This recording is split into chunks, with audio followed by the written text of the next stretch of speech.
Hello again. Take a look at this picture, or mainly these two pictures. These two pictures are for the same place. It's the same room. And since we all are staying at home, we might see this in our rooms. Now, what's the difference between these two rooms? The first one is cluttered and full of stuff. The second one is neat and tidy. So, we mainly keep our stuff everywhere. But when we need them, we might be searching for a long time for them. What does the word stuff mean? Stuff means anything, an object, a thing, a personal belonging. So for example, the teacher's stuff might be a marker, a book, a red pen. We have stuff for the kitchen, stuff for the gaming, stuff for learning, and so on. So Unit 14 is talking about stuff. Sometimes we see some stuff, or we might be asking for something, but we don't know what it's called in English. So we ask ourselves this question: what is it called in English? Take a look at these 4 items. What is each of them called in English? What is this called in English? Yes, this is a bin. Bin. What is this called in English? Yes, this is a pan. Pan. Here we have 2 items. What is the first stuff? Yes, this is an iron. And what is this one? This is an ironing board.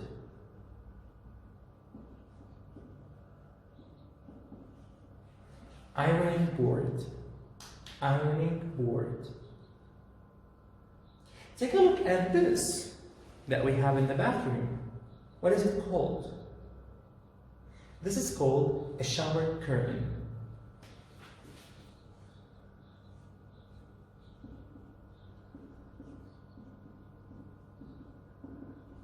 This is a shower curtain. Are they hard? Let's read them again. Bin, pan, ironing board, iron, shower curtain.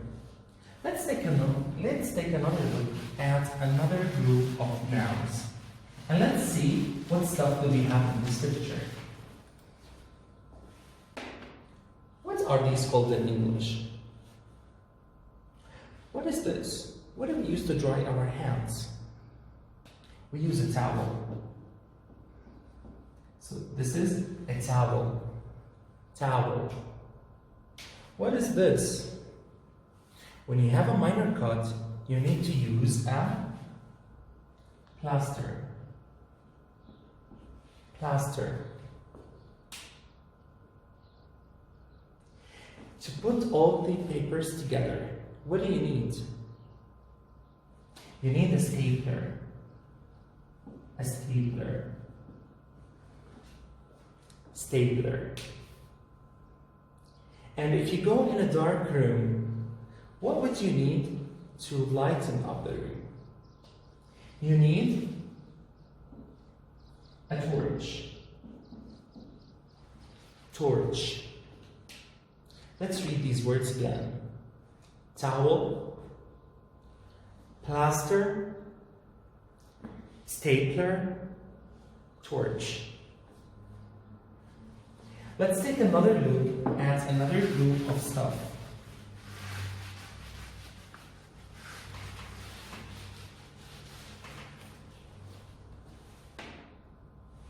What are these? Here we see a couple of items that are usually used together. So for cleaning the floor, we will need to use 2 items. What are they? We will need a mop and a bucket. A mop and a bucket. Mop, bucket. And if we want to hang a painting in the, to the wall, what do we need to use? We need the hammer, and we need some nails. So hammer, nails. Hammer, nails. What do we have in here? What if I want to sew something? What if I want to sew a cloth? What do I need to use? I need to use a thread and a needle. I need to use a thread and a needle. Now, since we know a lot of words in English and a lot of stuff around us in English, let's go immediately to exercise 3 on page 124 in our students' book.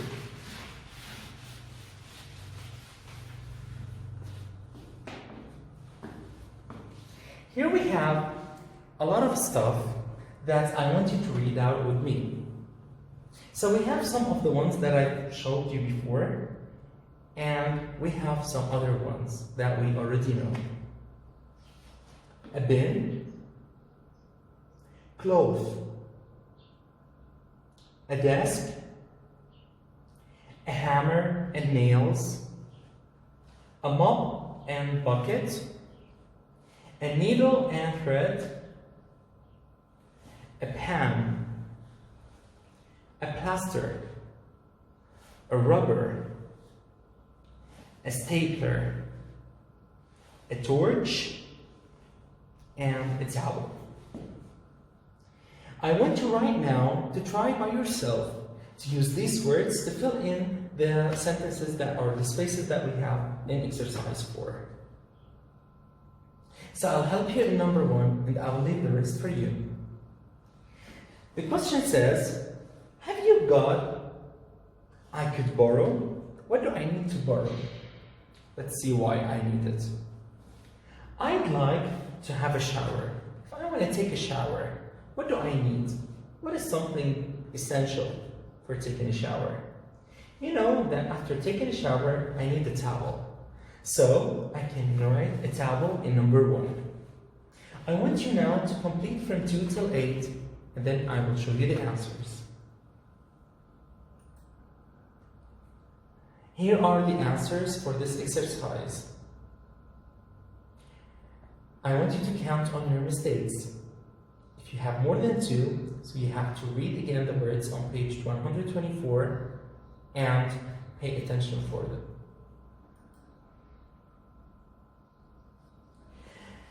Again, we're talking about stuff. So we might ask people, what do we call, and then we explain for them the thing that we're asking about. So, what do we call the thing in the kitchen that you can pull open to keep things like knives and forks in? You know, this is used a lot at home. So, for example, we might be asking about this. And can you guess what this is? The thing that you can pull open and keep things inside it. Yes, this is a drawer. So, what is a drawer? A drawer is what we have in every room. We keep different things inside it. If we have it in the kitchen, we keep knives and forks in. If we have it in our bedrooms, we might be keeping some clothing inside it.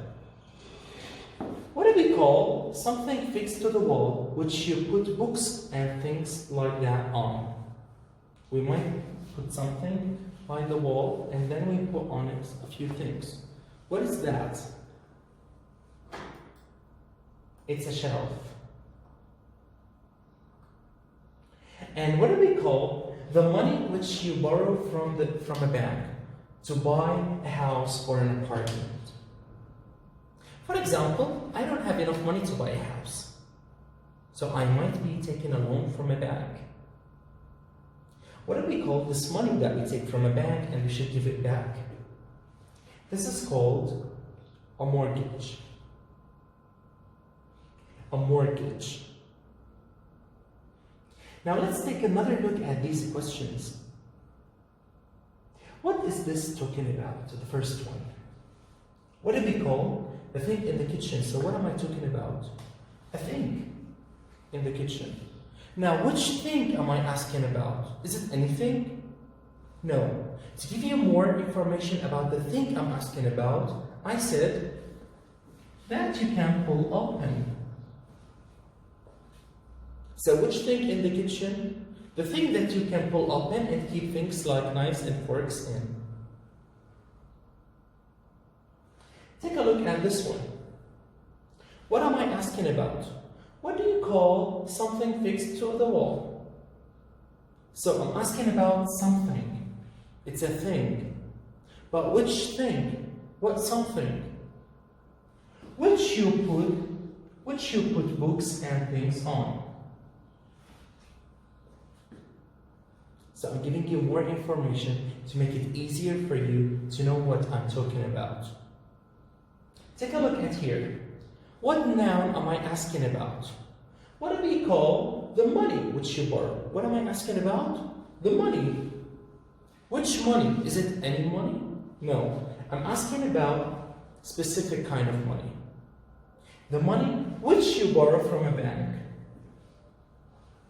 So I'm giving you more information about it to make it easier for you to know what exactly I'm talking about. So, mainly we're asking here about nouns, and that's why the answers are all just a noun.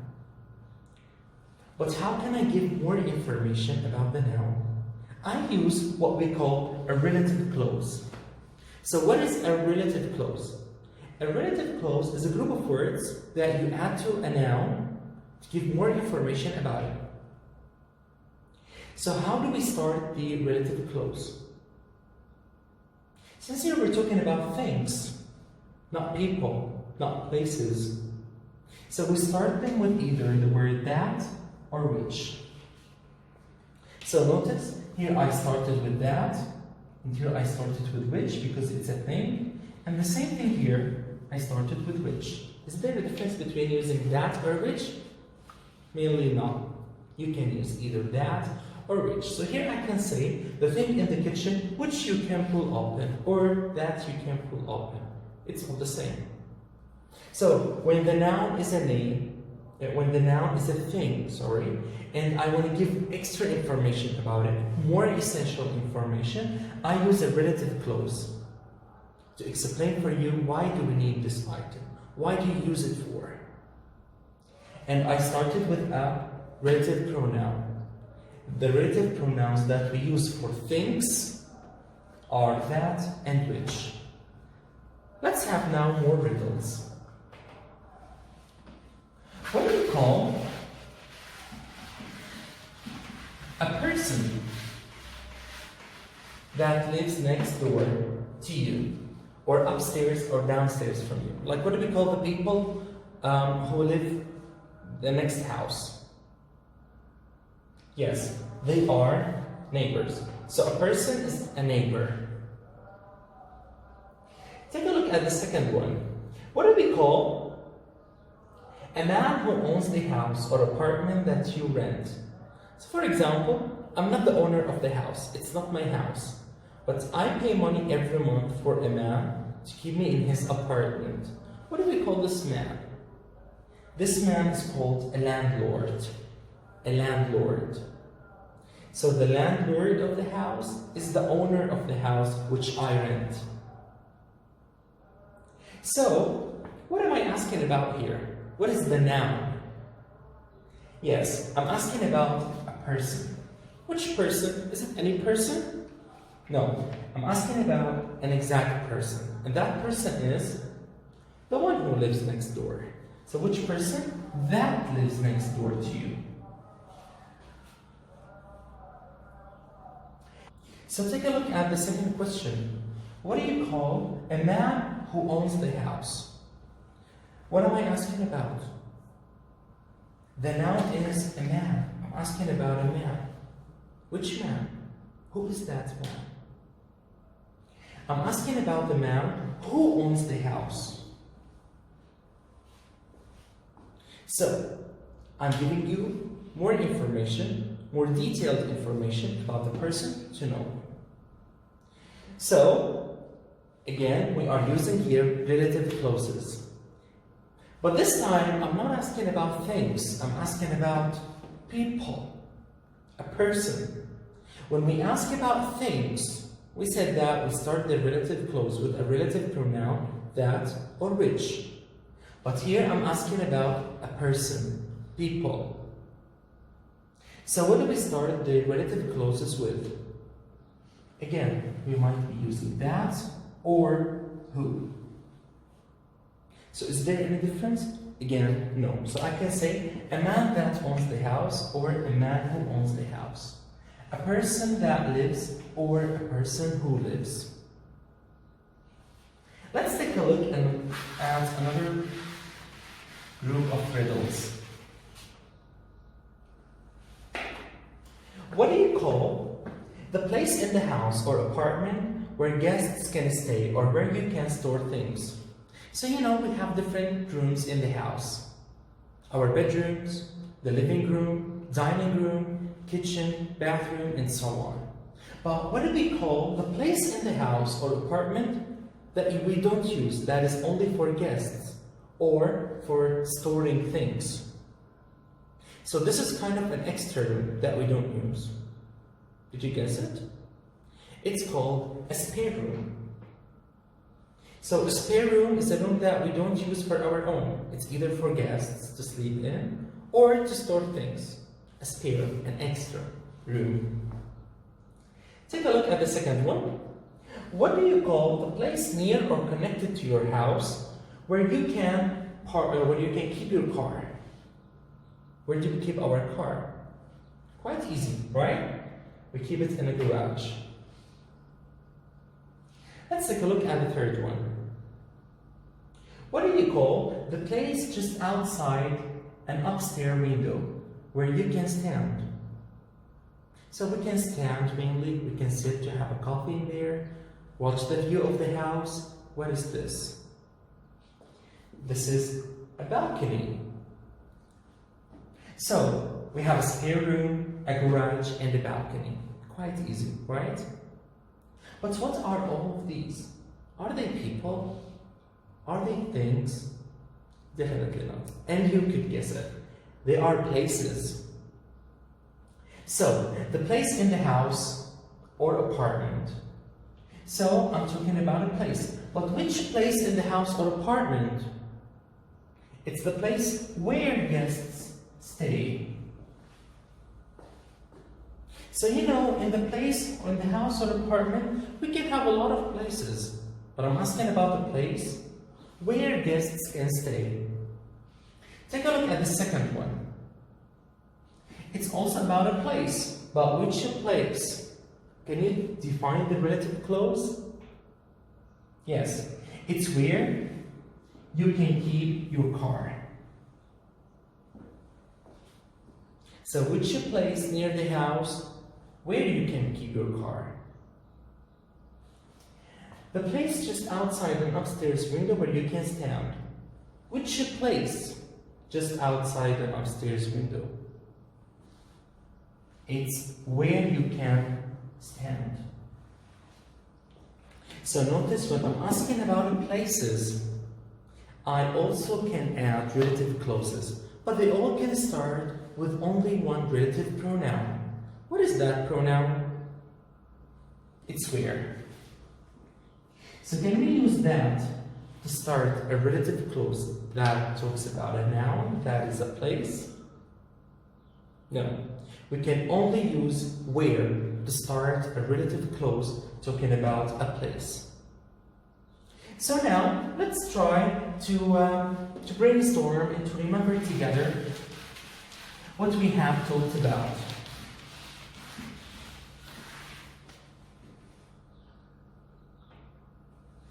So, this is in your book, in your student's book, in Unit 14. We use relative clauses to add information about what a thing, a person, or place is or done. Right? For example, I want to tell you about a man. Which man? Who wears blue? So now you know which man I'm talking about. I want to tell you about a thing. Which thing? A thing that you use to open cans. So now you know I'm talking about a can opener. I want to tell you about a place. Which place? Where students go to learn. Yes, it's a school. So we use relative clauses to add information about what a thing, person, or place is or done. Relative clauses usually begin with a relative pronoun, as we said before. Now, what relative pronouns do we use for things? So for things, we use two relative pronouns. What are they? Yes, that or which. What about people? For people, we use that, again, or who. And finally, for places, we use where. And again, we can't use that when we talk about places. Now, let's have more practice about this. So please now open your student's book on page 125, exercise 11. It says, complete the sentences with a relative pronoun. We know that we have the relative pronouns that we have written before. That, which, who, and where. So I'm going to help you in number 1, and I will leave from 2 till 9 for you to do them by yourself. Number 1 says, an oven is a large piece of equipment. So what am I talking about? Talking about the oven, right? And an oven and an equipment are both things. So I can say here, which or that. So since I'm talking about a thing, I can use which or that. I want you right now to do the rest by yourself and then check your answers.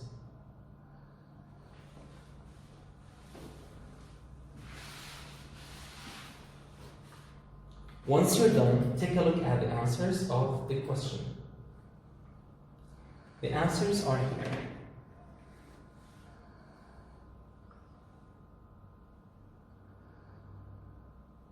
Now, take a look at these 4 sentences. What goes up must come down. If you must have soft drinks, buy them in recyclable plastic bottles. The packaging is biodegradable, so it must be okay. People mustn't leave rubbish outside without a sticker on the bag. So what is similar between all of these sentences? I think it's quite simple. Yes, it's the word must. So, you know, in English we use the word must for different purposes. It's either to make sure that I believe in something. Like, if I want to tell you that I think something would happen. For example, my friend is late. I say, he must be stuck in traffic. Now, am I sure? Did I call him? No, but this is what I believe. This is what I suppose. Or I can use it for things that are facts or things that are real. Like here, what goes up must go down or must come down. This is something that does not have a lot of options. If you go up, you will come down. So it's a rule. So we use must for rules or for beliefs. So if my belief is that this packaging is okay, so I use must. For example, that packaging is biodegradable, so it must be okay. So did anyone tell me that it's okay? No, but I know since it's biodegradable, so it's gonna be okay. And by the way, the word biodegradable means can be broken down or can be reused. So We can sometimes replace the word must with have to or has to, but not in all cases. Sometimes they might have the opposite meanings. Let's take a look at the first one. What goes up must go down, or must come down. Let's read it again with have to. What goes up has to come down. Is it still correct? Yes. Because this is a rule or a fact.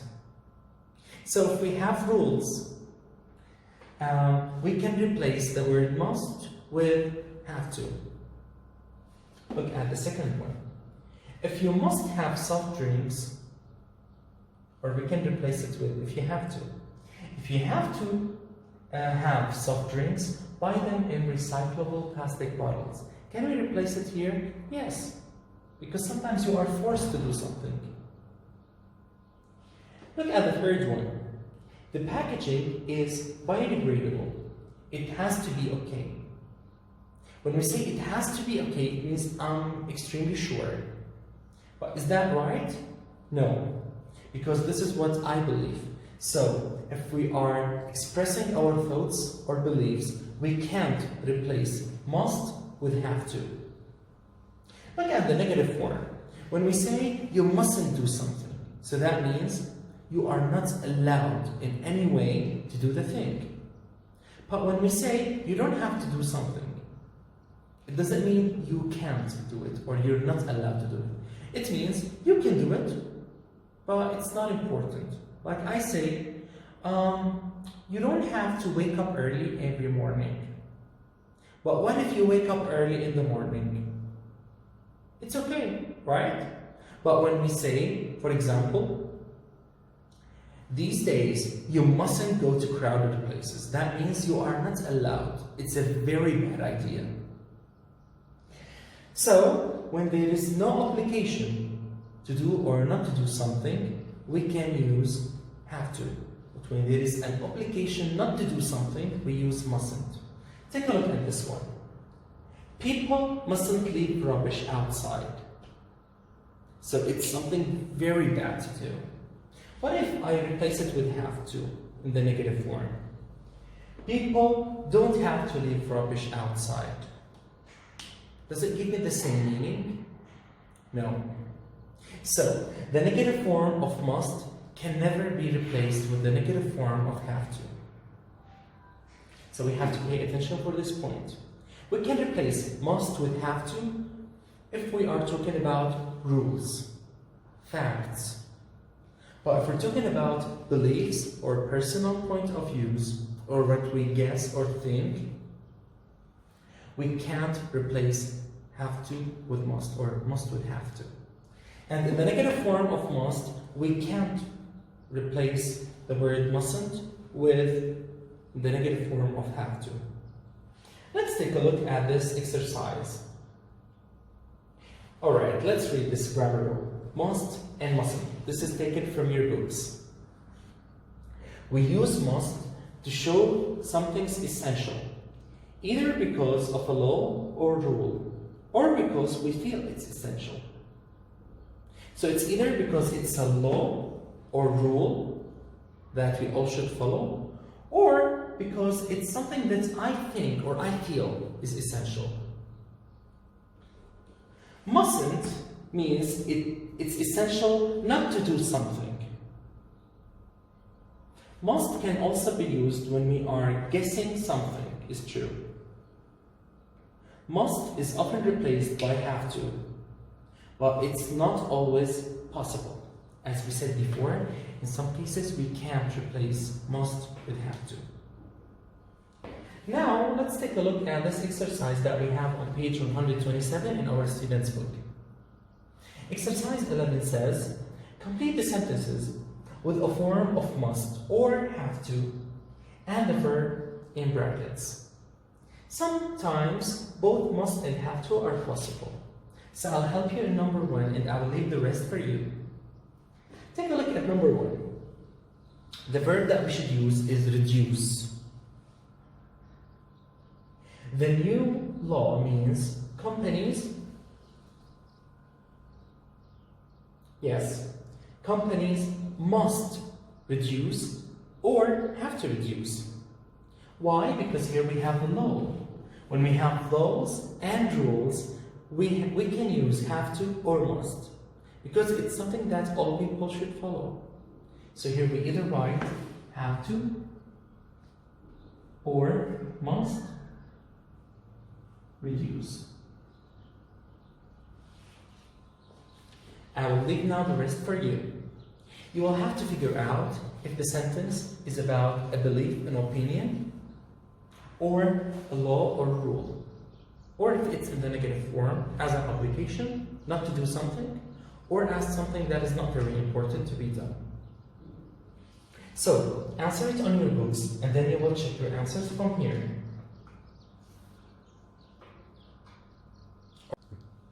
So once you're done with this exercise, you can check your answers with me. So, as we said before, the new law means companies must or have to reduce waste. Take a look at number 2. You criminal down in the sink. Chemicals in the sink. So, you mustn't pour. 3. You be annoyed you can't park your car at work now. So what are we saying here? This is what I believe about you. So I can say, you must be annoyed. 4. We get back to work or we won't finish everything. So we must or we have to go to work. 5. I remember to call Frank and tell him the meeting's cancelled. I have to or I must. 6. You forget to give me the key back. What do we say here? We say you mustn't forget. We can't say here you don't have to forget, because if you don't have to forget, so it's okay if you forget. So the answer here is you mustn't forget. 7. Luckily, we pay tax on rubbish. It's something good. So is it good that we pay? No. Luckily, we don't have to pay. And number 8, if you eat that stuff, you can go somewhere else. It smells disgusting. So we can say here, if you have to, or if you must eat. If you have to eat, or if you must eat.